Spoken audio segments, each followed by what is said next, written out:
स्वागत है stock news में। अगर आप मेरे चैनल पे पहली बार विजिट कर रहे हैं तो सब्सक्राइब करें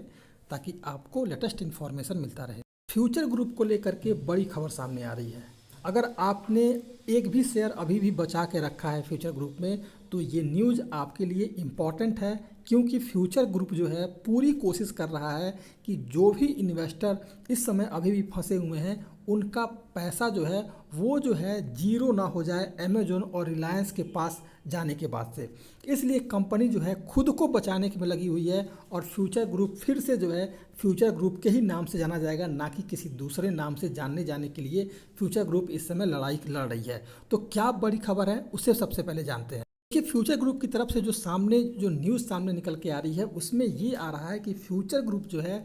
3,000 करोड़ रुपए फिर से जुटाने की तैयारी कर रहा है। 3,000 करोड़ रुपए कैसे जुटाएगा कंपनी, ताकि देखिए ये जो कंपनी है फ्यूचर ग्रुप इस समय जो है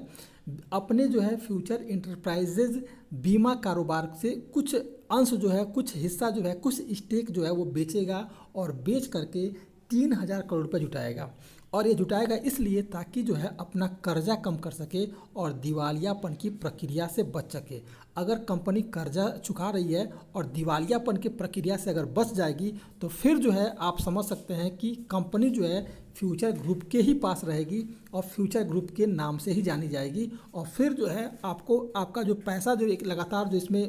गिरावट देखने को मिल रहा है, आप हो सकता है कि जैसे ये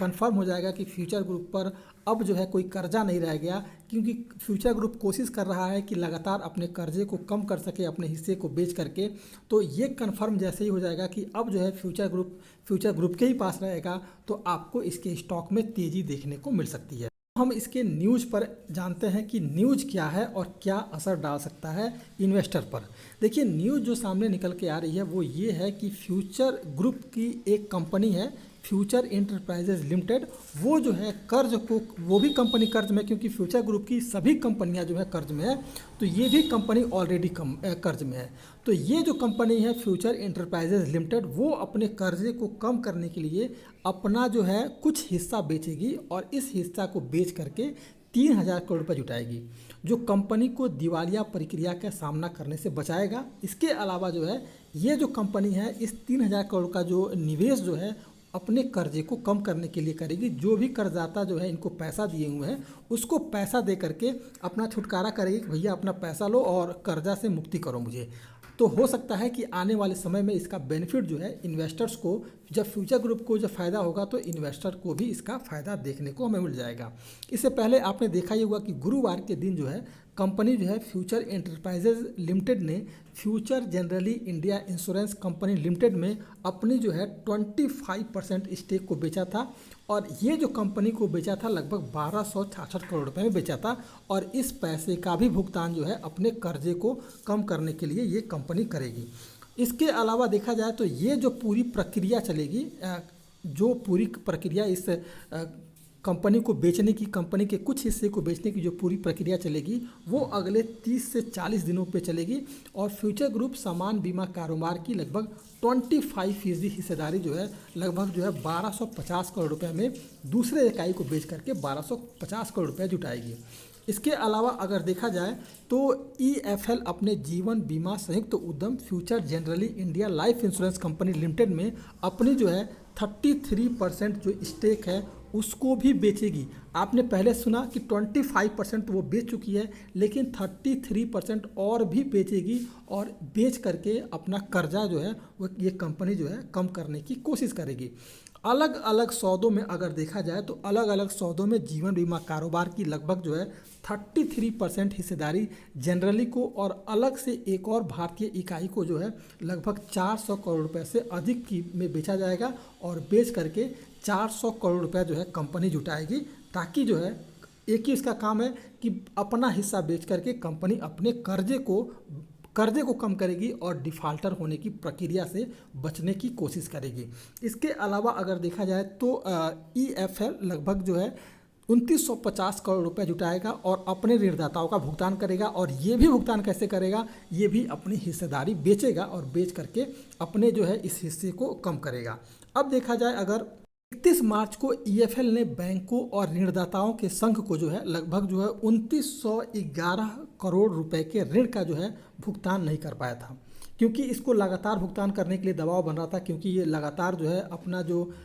भुगतान करने का समय था वह बीत जा रहा था। इसको कई बार भुगतान करने का मौका मिला लेकिन बार बार ये नहीं कर पा रहा था। तो बाद में जो है इन बैंकों ने अपने संघ के साथ कोविड हिट कंपनियों के लिए वन टाइम रीस्ट्रक्चरिंग की योजना के अनुसार 30 दिन की समीक्षा अवधि से भी चूक गया। कंपनी जितने भी ऋणदाता है, जितने भी बैंक है, ये लगातार दबाव बना रहे थे कि आप जो है लगभग पैसा जमा कीजिए, लेकिन ये कंपनी पैसा जमा नहीं कर पा रही थी, क्योंकि इसके पास पैसा था ही नहीं, तो जमा कहाँ से करेगी कंपनी। तो ये जो है एक समस्या इसके साथ लगातार बनी हुई थी। इसके अलावा अगर देखा जाए तो गैर परिवर्तनीय डिवेंचर पर ब्याज के भुगतान के समय सीमा को भी चूक गया था, जो मार्च और अप्रैल का महीना था, और इस बीच भी जो कंपनी को पैसा जो है जमा करना था, लेकिन कंपनी जो है पैसा जमा नहीं कर पाई। अल्पकालिक और दीर्घकालिक ऋण सहित ईपीएल का कुल वित्तीय ऋण जो था वो भी लगभग जो है 6778 करोड़ रुपए के करीब था। ये भी जो कंपनी इसका भुगतान नहीं कर पाई, ये भी एक जो है समस्या की बात हो गई थी। कंपनी पर दबाव बन रहा है क्योंकि कंपनी ऑलरेडी इतना पैसा ले चुकी है मार्केट से कि उसका भुगतान नहीं कर पा रही है। इसके अलावा अगर देखा जाए तो पिछले शुक्रवार को फ्यूचर ग्रुप की एक अन्य फर्म फ्यूचर कंज्यूमर लिमिटेड ने अमर चित्रकथा, जो एक कंपनी है जो इसी की कंपनी है, अमर चित्रकथा प्राइवेट लिमिटेड में 13.62% स्टेक जो है बेचने की घोषणा की है। और ये जो पैसा है, ये जो अमर चित्रकथा प्राइवेट लिमिटेड में से जो कंपनी अपना हिस्सेदारी बेचेगी वो लगभग 13.5 करोड़ रुपए में बेचेगी, और इस पैसे का भी ये जो भुगतान है अपने कर्जदाताओं के लिए करेगी। और इसके अलावा अगर देखा जाए तो फ्यूचर ग्रुप की कई कंपनियां कर्ज कम करने के लिए अपनी संपत्ति बेच रही हैं, और संपत्ति बेच करके पिछले महीने जो है उनके लेनदारों ने रिलायंस रिटेल को अपनी जो है खुदरा, थोक, रसद और गोदाम संपत्ति बेचने के लिए जो है लगभग 24,713 करोड़ रुपए के सौदे के खिलाफ जो मतदान किया था। इसलिए रिलायंस के पास इसका जो है फ्यूचर ग्रुप नहीं गया, और अभी भी फ्यूचर ग्रुप जो है इस समय लगातार जो है परेशानियों को जूझ रहा है। इसके अलावा अगर देखा जाए तो ये जो कंपनी पूरी जो सामने निकल के आ रही है, उसमें ये भी एक बात सामने आ रही है कि फ्यूचर ग्रुप लिमिटेड का ऋणदाता जो बिग बाजार, एफबीबी और ईजीटी जैसे ब्रांड प्रारूपों के तहत खुदरा और स्टोर संचालित करता है, कंपनी को पहले ही दिवालिया न्यायाधिकरण एनसीएलटी ले गया है। ये जो है लगभग 5322 करोड़ रुपए का डिफॉल्ट कंपनी हो चुकी है, और 28 अप्रैल को जो है एनसीएलटी की मुंबई पीठ ने बैंक ऑफ इंडिया द्वारा कंपनी के खिलाफ दायर दिवालिया याचिका पर अपना जवाब प्रस्तुत करने के लिए 12 मई तक का समय दिया हुआ है। यानी कि अगर ये पूरी प्रक्रिया, यानी कि अभी कंपनी के पास जो है कुछ समय है, आज 8 तारीख है, अभी 3 दिन और बचा हुआ है, और इसी 3 दिनों के बीच जो है कंपनी जो है पैसा जो है इकट्ठा कर रही है अपना कुछ हिस्सा बेच करके, और उसके बाद से अपने कर्जदाताओं को पैसा चुकाएगी और दिवालियापन होने से बच जाएगी। अगर कंपनी दिवालिया होने से बच जाती है तो फिर 12 तारीख के बाद 13 तारीख से आप समझ सकते हैं कि स्टॉक में हो सकता है कि तेज़ी आ जाए, क्योंकि अगर दिवालियापन होने से प्रक्रिया से अगर कंपनी बच जाएगी तो फ्यूचर ग्रुप के पास रहेगा, और उसके बाद हो सकता है कि एक पॉजिटिव सेंटीमेंट जो है फ्यूचर ग्रुप में और फ्यूचर ग्रुप की जितनी भी कंपनियां हैं उसमें देखने को मिल जाए। तो ये था फ्यूचर ग्रुप। अगर आप मेरे चैनल पर पहली बार विजिट किए हैं तो सब्सक्राइब करें ताकि आपको लेटेस्ट इन्फॉर्मेशन मिलता रहे।